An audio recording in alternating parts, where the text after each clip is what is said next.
Donc, nous sommes aujourd'hui au magasin Sport Maximum au 122 boulevard Clémenceau au Havre avec monsieur Stan Sobzik. Donc vous êtes le fondateur de ce magasin de sport de glisse. Les sports de glisse se sont beaucoup démocratisés ces dernières années, notamment grâce à Internet et aux réseaux sociaux.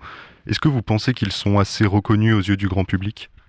Reconnu, oui, parce que tout dépend ce que vous attendez comme réponse. Reconnu en nombre, en sérieux, voilà, c'est assez difficile parce que c'est comme un peu l'alpinisme. C'est un milieu extraordinaire, mais c'est un tout petit milieu. Il y a peu de pratiquants par rapport à la population de la planète, quoi. Et donc, il y a une reconnaissance, puisque aujourd'hui, le skate va aux Jeux Olympiques. Donc ça, c'est une avancée. Le surf et le BMX également. Oui, le surf et le BMX. Vous aimeriez voir plus de disciplines de glisse aux Jeux Olympiques? Les activités de glisse sont en pleine évolution et se stabilisent difficilement. Parce que justement, c'est en gestation permanente. Il y a toujours une évolution. Les dernières évolutions qu'il y a au niveau des sports de glisse, vous prenez le wing foil. Le wing foil, après le kite foil, le wing, c'est pour les amateurs, pour les pratiquants de longue date des sports de glisse nautique, c'est juste fabuleux. C'est juste fabuleux. Je l'ai vécu, j'ai vécu complètement l'évolution pour aboutir à quelque chose qui fonctionne. Ça a demandé globalement 25 ans. Les gens voient une activité comme si elle avait été inventée hier. Et les sportifs qui ont participé au développement de cette activité-là venaient de disciplines différentes. C'est l'assemblage, le croisement de plusieurs activités qui a fait naître le wing foil. Et moi, par exemple, dans 15 jours, je pars 15 jours faire du wing foil en Égypte. Je vais faire que ça. Le wing foil est en fait une technologie d'aile qui est située sous l'eau et qui est reliée à une planche. Donc on a l'impression que la planche flotte au-dessus de l'eau puisque ça crée une portance.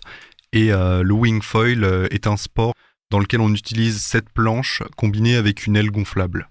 Le développement de cette chose est très, très ingénieuse. Oui, c'est ce qu'on appelle le développement empirique. C'est le développement qui se fait au travers de sensations. Et après, on transmet ces sensations à des ingénieurs qui sont pointus dans telle ou telle discipline, qui développent et qui font aboutir une partie ou l'autre de l'activité et ça finit par naître. Donc on peut voir sur votre site internet que vous parrainez plusieurs pratiquants de sport de glisse, aussi appelés riders, dont le skateur havrais plusieurs fois champion de France, Joseph Garbaccio, donc qui fait le buzz en ce moment dans le milieu du skateboard grâce à sa chaîne YouTube. En quoi consiste ce parrainage ? Le parrainage, il est né d'une amitié entre mon fils et Jojo et le frère de Jojo. Ils étaient copains. Bon, ils vivaient une situation familiale qui n'était pas très agréable.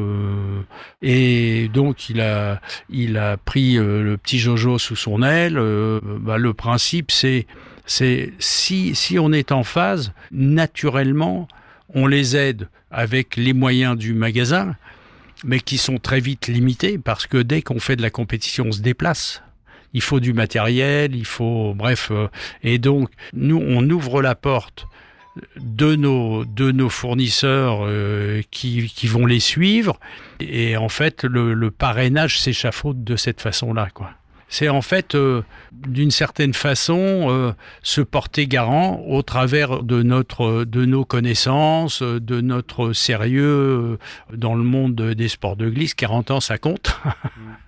Et c'est ainsi que ça marche, mais Jojo n'est pas le seul. Aujourd'hui, il y a Tom Aubert qui fait du paddle en race. Tom a 22 ans, il fait l'école de la marine marchande. Là, malheureusement, maintenant, malheureusement non, je pense qu'il est très content d'être à Marseille pour les premières années, et puis il va revenir l'année prochaine au Havre. Et puis Marius, son petit frère, qui a 18 ans, a suivi les traces de son frère, et qui fait aussi de la race. Donc Tom est dans le top 10 mondial en race, et Marius est champion du monde par équipe junior. Pour les deux frères, c'est pas mal. Et évidemment, ils font du wingfoil depuis 2 ans, et ils sont vraiment très très bons dans la discipline, quoi. Et en fait, ça vient du fait que le père de Tom et Marius a bossé chez Sportmax pendant un moment, et le début de l'histoire se fait au travers d'une amitié, d'une confiance. Ça peut pas marcher sans. Si on a affaire à des mercenaires, franchement, ça n'a aucun intérêt, parce que ça va pas loin. Pour finir, que diriez-vous à une personne qui hésite à se lancer dans un sport de glisse ? Il faut être convaincu au départ, parce que les sports de glisse, en général, c'est fastidieux. C'est comme le surf. Le surf, là, je vois qu'en ce moment, il y a une tendance au surf. Oui, j'ai commencé, je fais du surf et tout. Ça, c'est le début. C'est l'école de la frustration, d'abord parce que ce sont des activités bien souvent météo-dépendantes. Donc, on a beau avoir super envie. Si la météo décide qu'au dernier moment, les conditions ne seront pas favorables, vous remballez votre énergie, vous le mettez dans votre poche et vous attendez le coup suivant. Donc ça, il y en a beaucoup qui ne suivent pas par rapport au tennis. Vous savez que vous jouez au tennis mercredi à 14h45, le problème est réglé. Si le court est couvert, il peut pleuvoir, il peut venter, il peut tout. Que dans les sports de glisse, on est vraiment exposé aux caprices de la nature.